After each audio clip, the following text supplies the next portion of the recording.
ফ্যাসিবাদী বিজেপির বিরুদ্ধে যুদ্ধ ঘোষণা থালাপতি বিজয়ের।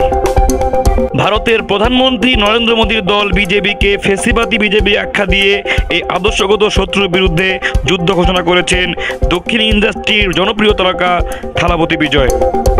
আসন্ন 2026 সালের তামিলনাড়ু বিধানসভা নির্বাচনকে সামনে রেখে গতকাল বৃহস্পতিবার মাদুরাইয়ের পারাপাতিতে নিজ দলের দ্বিতীয় রাজ্য সম্মেলনে আমন্ত্রণ জানান অভিনেতা ও রাজনীতিবিদ থালাপতি বিজয়।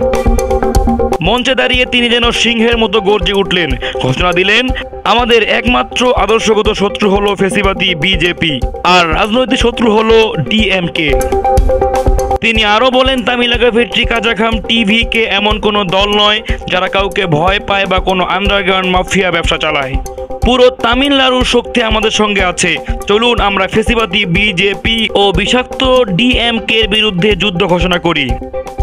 মোদির সমালোচনা করে বিজয় বলেন, আপনারা হয়তো ভাবছেন 2029 সাল পর্যন্ত আপনাদের যাত্রা মসৃণ হবে, কিন্তু আমি স্পষ্ট করে বলছি, পদ্মপতায় যেমন জল আটকে থাকে না, তেমনি তামিলরা বিজেপির সঙ্গে থাকবে না। তামিলরা কোনোদিন বিজেপির সঙ্গে থাকতে পারে না।